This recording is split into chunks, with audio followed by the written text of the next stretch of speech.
Hi, my name is Sandra, and I'm 39 years old. I want to tell you something that I've never said out loud to anyone, not even to my closest friends. For 15 years, I scrubbed floors, cleaned bathrooms, and ladled soup in a cafeteria uniform so that my son could have the life I never had. And on the day he graduated from one of the best universities in this country, he looked me dead in the eye and pretended he didn't know who I was. I know that sounds impossible. I know a part of you is already thinking, surely there's a misunderstanding. Surely she's exaggerating. I thought the same thing at first. I made every excuse in the world for him, the way mothers do. But I'm getting ahead of myself, because to understand what happened that afternoon in front of 200 people, you have to understand where we started. I grew up in a small town in Ohio, the kind of place where everyone knows everyone and nobody really leaves. My mother cleaned houses for a living and my father drove a delivery truck until his back gave out. We weren't poor in the dramatic sense. We had a roof and food and shoes that fit, but there was no money for college, no money for travel, no money for anything beyond the immediate necessities of staying alive. I watched my parents work themselves into exhaustion, and I made myself a quiet, private promise that if I ever had children they would have more. That promise became the entire architecture of my adult life. I married young, at 22, to a man named Derek who I met at a church fundraiser. He was funny and confident, and I mistook those two qualities for everything else a person needs to be. We had our son, Tyler, 2 years into the marriage, and for a while things were fine in the way that things can be fine before they aren't. Derek wasn't a bad man. I want to be clear about that. He just wasn't a present one. He was the kind of person who loved the idea of family more than the daily reality of it. When Tyler was 4, Derek sat me down at the kitchen table and told me he wasn't happy. He didn't yell. He didn't blame me, exactly. He just said he felt like something was missing, and he needed to go find out what it was. 6 months later, he was living in Denver with a woman he'd met at a work conference.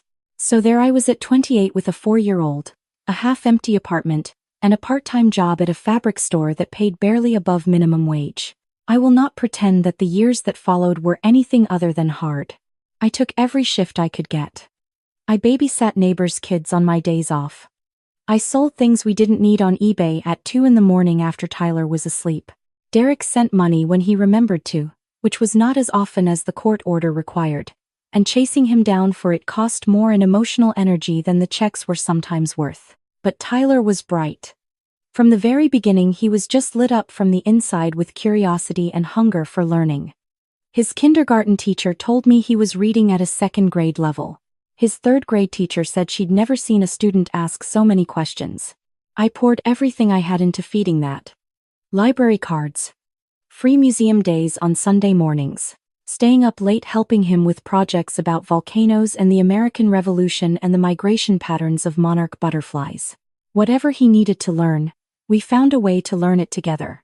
When he was 12 I got a better job, working in the administrative office of a property management company. It wasn't glamorous but it was steady and it came with health insurance, which felt like extraordinary luxury after years without it. I started a savings account specifically labeled Tyler's Future, and I added to it every single month, even when the amount was embarrassingly small. $17. $23. Some months, $40 if I'd been careful. I watched that number grow the way some people watch the stock market, with a mixture of hope and anxiety and a refusal to touch it no matter what. Tyler got through high school with a 4.1 gigapascals and a list of extracurriculars that made his college applications read like something from a different world than the one we actually lived in.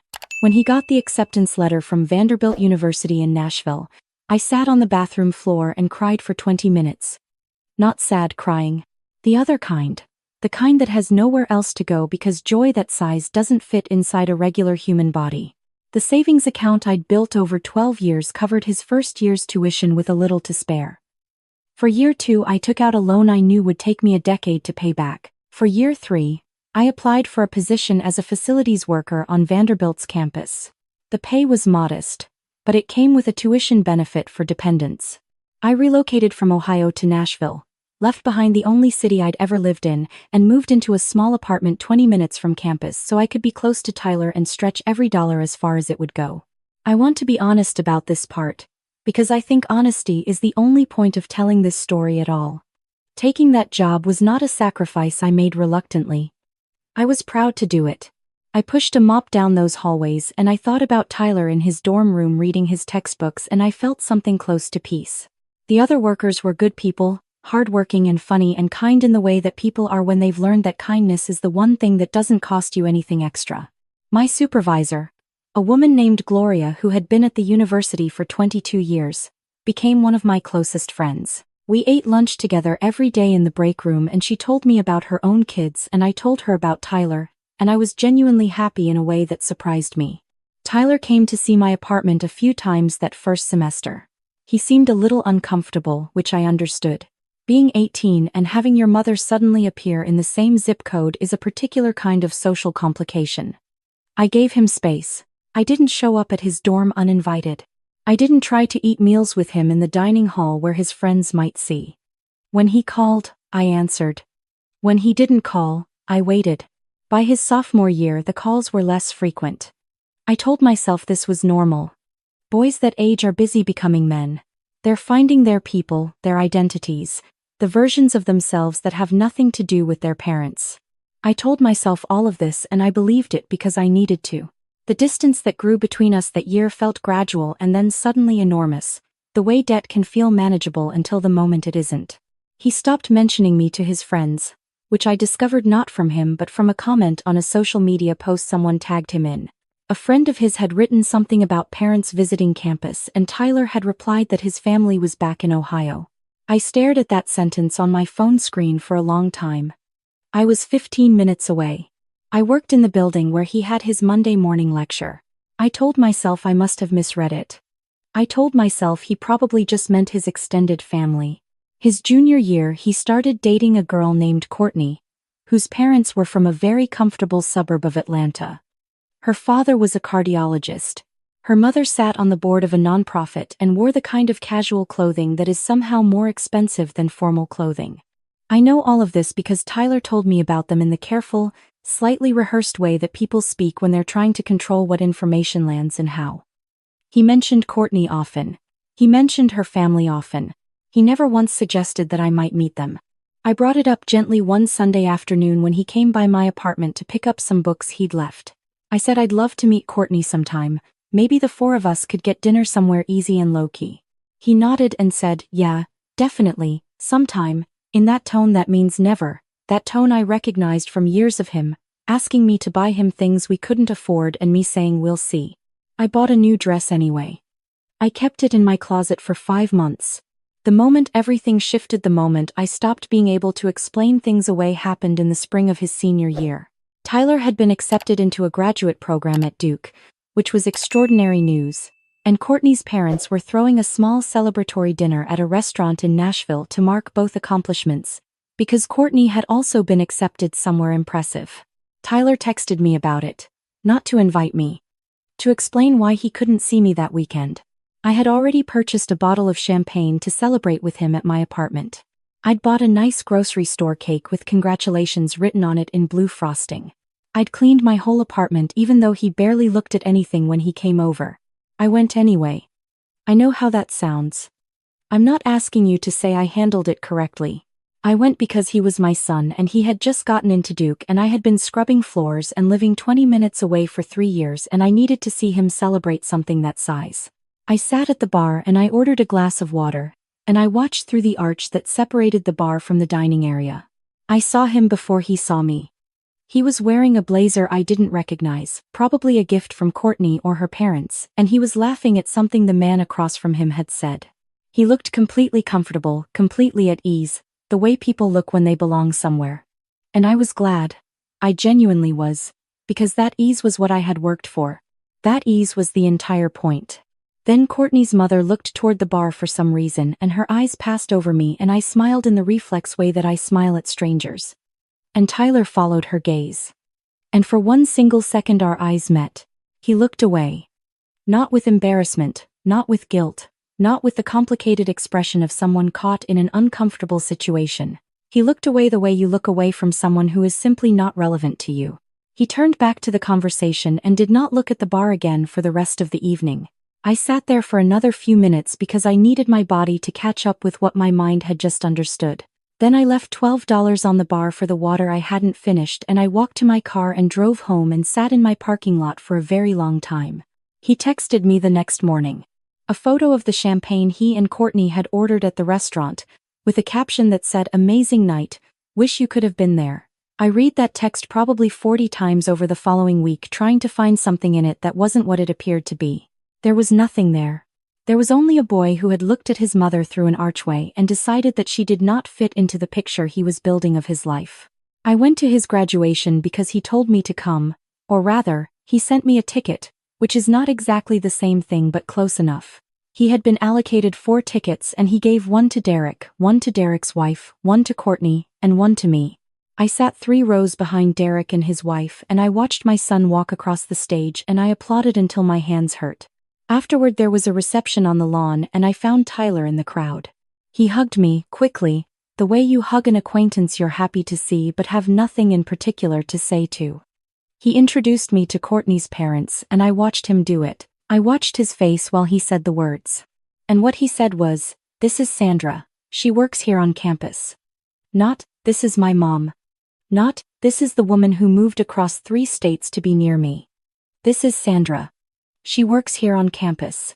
Courtney's father shook my hand and said, "Oh, how nice, what do you do?" And I said, "Facilities management," because what else do you say in that moment?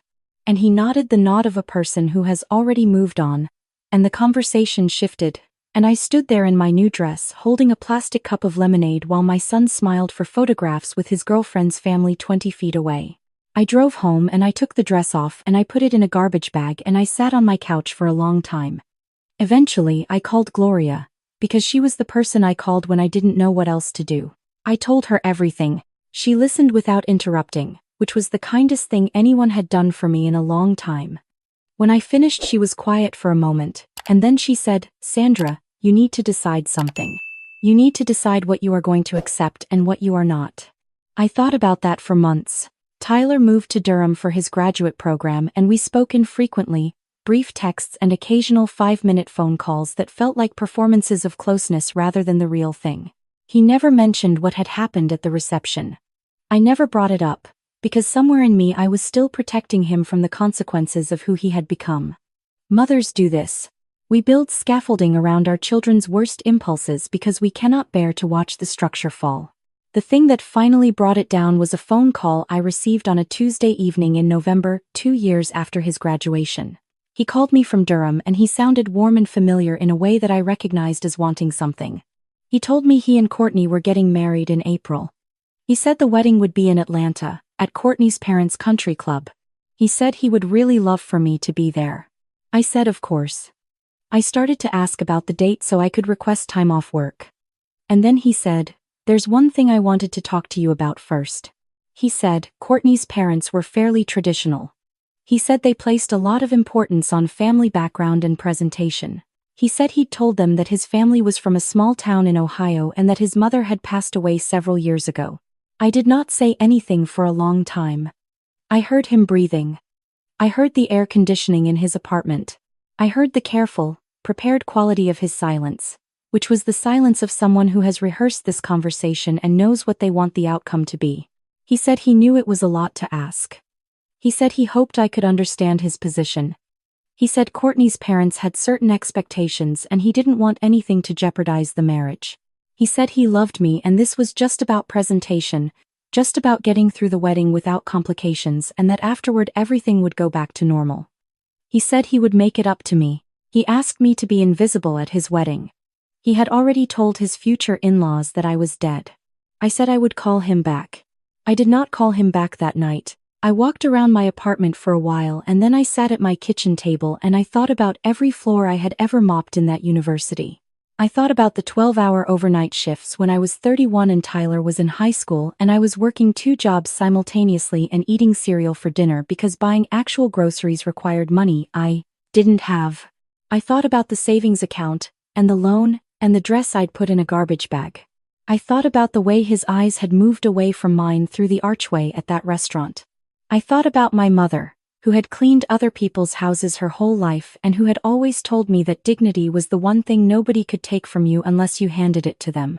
I called him back the next morning. I told him that I understood exactly what he was asking.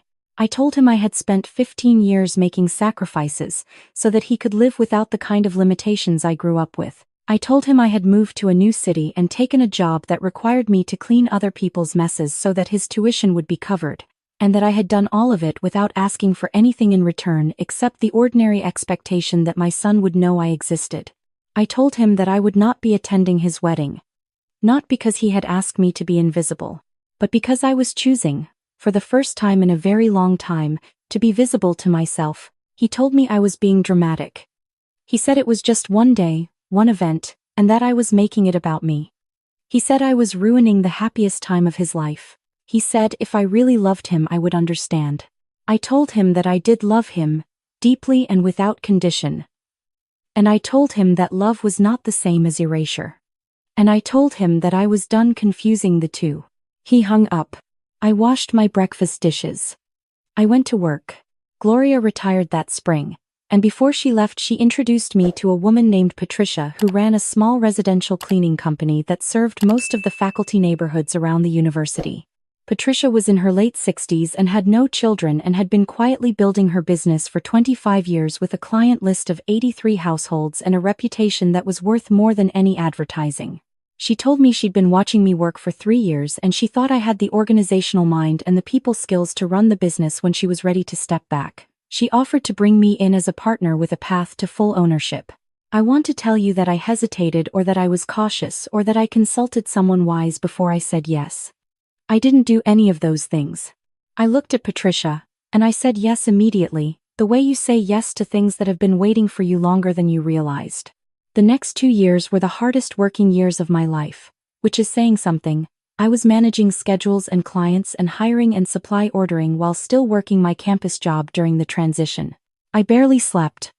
I made mistakes. I hired one person who turned out to be unreliable and I had to handle 3 client crises back to back in a single week. I learned more about running a small business in those 2 years than I had ever expected to learn about anything. But the business grew. The reputation Patricia had built was real and it compounded. By the time I fully bought out Patricia's remaining share, I had 47 employees and contracts with 2 property management companies in addition to our residential clients. I was not wealthy by any large measure, but I owned something. I had built something that had my name on it, and that would continue to exist tomorrow regardless of what anyone else decided about my value. I was at my office on a Friday afternoon, going over payroll, when my phone rang with a number I almost didn't recognize. I had not spoken to Tyler in close to 2 years, not since the morning after he asked me to pretend to be dead. He sounded different, quieter, somehow compacted. He said he needed to talk. I asked if he was all right. He said not really. The marriage had lasted 14 months. Courtney had filed for divorce, citing what Tyler described vaguely as incompatibilities that had become impossible to work around.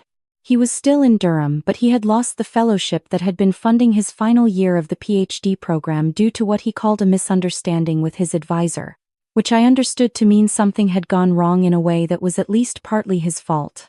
He had no income, a lease he couldn't afford on his own, and mounting credit card debt from what sounded like a lifestyle he had been maintaining on money that was not actually there. He said he was sorry. He said he'd been thinking about everything for a long time and he was sorry. He said he knew he had treated me in ways that he was ashamed of. He said he had made choices he couldn't fully explain except to say that he'd been afraid of not fitting in, afraid of Courtney's family's judgment, afraid of being seen as someone who came from nothing. I listened to all of it. I did not interrupt, and I did not argue, and I did not cry, which surprised me. And when he was done I said, "Tyler, I believe that you are sorry. I believe that you have been afraid. And I want to tell you something that I should have found a way to tell you a long time ago." I told him that everything I had done for him, every shift and every sacrifice and every dollar saved, had been done freely. Not as a transaction. Not as an investment with an expected return. I had done it because he was my son and I loved him and I had wanted his life to be bigger than mine had been. That part was true and it was not going to change. But I told him that the morning he asked me to disappear from his life so that his future in-laws would find him more acceptable, something had shifted in me that I could not simply shift back. I had spent 39 years being smaller than I was allowed to be, accommodating other people's comfort at the expense of my own dignity, and I had finally stopped doing that. I was not going to go back. I told him he was welcome in my life. I told him I would always answer when he called and I would always be honest with him and I would love him for the rest of my life without qualification. But I told him I was not going to rescue him from consequences that were his to face. I was not going to lend him money to maintain a life he had built on performance rather than reality.